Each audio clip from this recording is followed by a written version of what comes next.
I'm quite excited, not because day two has ended and we get to unwind ourselves after a very hectic day two, but because I'm interviewing two stalwarts of the auditing profession. To my left, PR Ramesh, renowned auditor, doyen of auditing, former Deloitte India chairman, and currently an independent director on several big boards. Pankaj Jain, a former Central Council member of the Institute, five-time Central Council member, former standard setter, and again someone who audits some of the largest companies in this country. Very, very interesting sessions. I'll come to PRR first. Sir, the NFRA chairman, you had the Comptroller and Auditor General speaking today. Mr. Arani gave a very inspiring speech, but when it comes to matters of the profession, I think the NFRA chairman had a few things to say. And whenever the NFRA chairman or the super regulator speaks, we as accountants have a little bit of butterflies. Do you think anything that he said would merit a headline tomorrow morning? The NFRA chairman repeated what he claims to have said at the Forum of Firms. I was not present, but it's part of news, to say there are gaps in delivery. And that is something which the profession needs to work on insofar as bridging those gaps in delivery. Because at the end of the day, audit quality is critical, and the very existence of our profession is because there is audit work, and that's still a larger part of the profession. And we need to work on bridging that delivery. And you also said something about crowdsourcing. Well, you use the word crowdsourcing in general, but crowdsourcing may not necessarily apply in an audit situation. Because if you have say a tax problem, you can throw it into the crowd and anybody who provides a solution can do that. But audit can't be thrown into the crowd. You will have to have a specific auditor who comes in and audits you, who is capable of auditing you and delivering quality. Pankaj bhai, anything that he said that you could spin into a positive as well? Anything? I think the only way is up now. After what we have heard, I think they are starting to understand. I think what real audit means. I think there was an understanding gap, and now with they starting in random inspections, I think and getting the required manpower, I think things are changing. They want, as any regulator would, they want to show that they are the bosses, and we obviously have to take that because they are the regulator now. So they are a super regulator, not the. I mean, regulator. So whatever entities come under the NFRA, I think now it's high time the auditors now really understand that not only having quality but being able to show, and we need to have benchmarks as to how do we measure audit quality now, so that people understand where the difference between two quality audit firms. Everybody says I do audit with great quality, but how do you benchmark? That is a new thing which I think probably will start after what we heard the NFRA chairman. Very well put. Pankaj bhai, can I build on that and ask you all, maybe a question on the proactiveness of the NFRA over the last few years? You can be critical, but I don't want to be critical of the institute at all. But NFRA over the last 2-3 years has been a bit really proactive in issuing quality control statements, in reviewing the statement. Some of this may or may not hold, may not stand the test of scrutiny in a court. We don't know. We'll come to that later. But do you think the NFRA being so proactive, even issuing guidance on what the auditors should do recently about interest on borrowings? No, this is where some of the companies have bungled up, and this is what the auditors should be doing. Do you somewhere think that the NFRA's proactiveness is what we needed? And I'm asking you as a person who's undergone PCOB scrutiny, come out with clean reports. So do you think the NFRA, rather than being adversarial, is actually somewhere going to show the mirror to the auditors and say, hey, this is what you need to do right? Yeah, I'll tell you one thing. It was a matter of timing also. With IBC coming in, the NFRA coming in, and at the same time, the way the institute's relationship started with the NFRA was totally on a wrong foot. They resisted, then even the working was challenged many a times. So I think everything has started in my way in a manner which could have been much better. And therefore we are trying to see that they are trying to assert themselves that, no, as you rightly put, that they are a super regulators.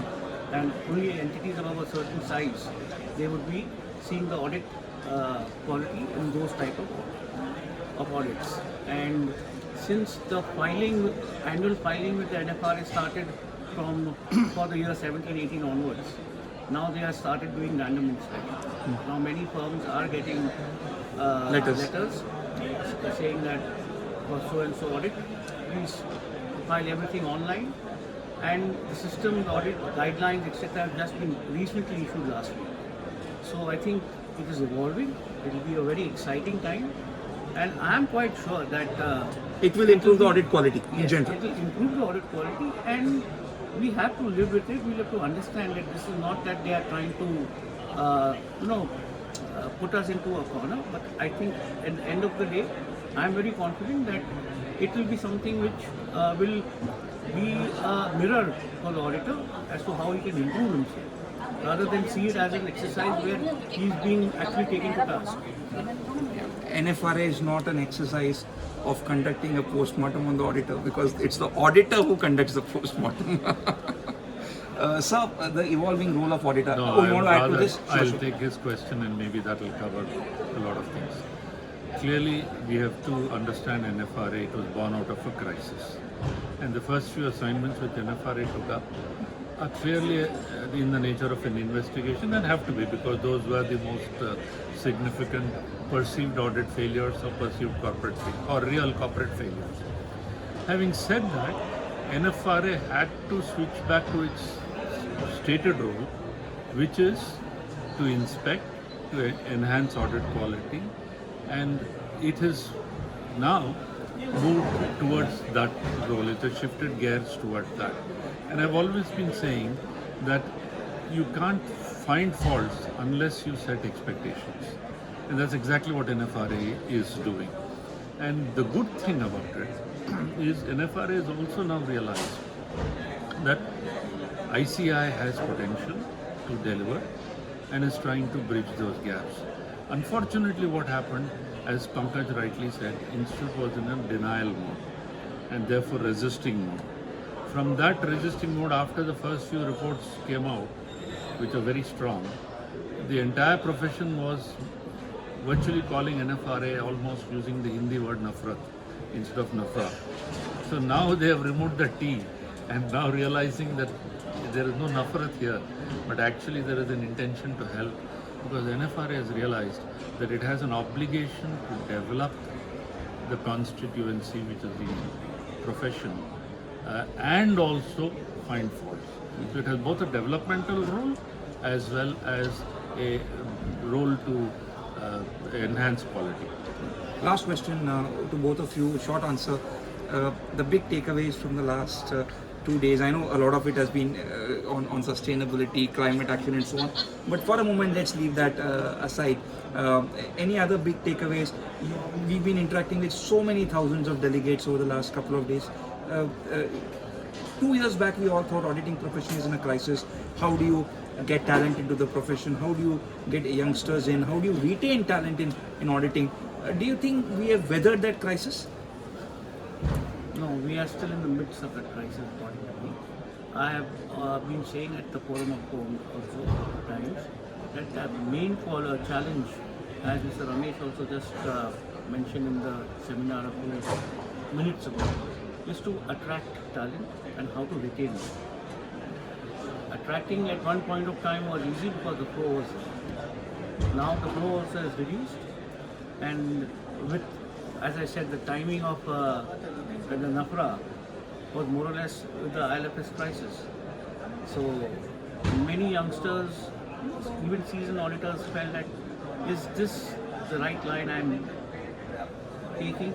I'm going to be scrutinized virtually every year.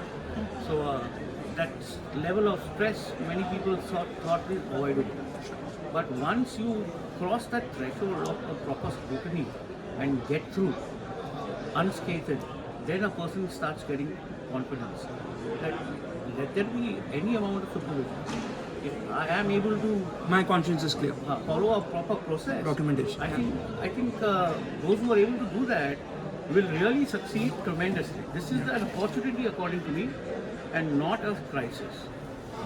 So last words. So I think my last words is exactly what I said at this session some time ago today. We can talk about opportunities, we can talk about sustainability, we can talk about building trust, all of it. The question is how. First is, as a profession, you have put shackles on yourself, saying you can't do this, you can't do this, you can't do that. Whereas all of the entire landscape in which you operate, the other service providers have no shackles. Second, how do you, what you want to develop stronger firms, make larger firms, how do you do that? Unless you allow private investment into firms, you cannot expect firms to become large. It will take centuries for firms to become large. Just like the large firms today have become large only by over a period of 100 years. So therefore you should allow financial investment just like it's been done in the medical profession. Third is we should merge the institutes, etc., so that we are not competing with each other. Many people are of the three institutes. And I think the fourth is we can talk all of this. We should allow advertising. How do people know you're talented? How do people know Pankaj's firm can do so many things? If Pankaj is hiding in his chamber and he's not allowed to talk about it, how will you know? Allow advertisement. People will not go to a person unless they know he is actually good. Medical profession can advertise. Every other profession can advertise. You allow to everybody. That's all I'm saying. You want to grow the profession. You get radical thoughts, out of the box ideas, straight. Both of them are known to shoot straight, which is what they've done. PR Ramesh, Pankaj Jain, two renowned auditors with us. One former auditor, one of course still auditor, former standard setter. Thanks so much for your time. Thanks so much. Thank you. Thank you.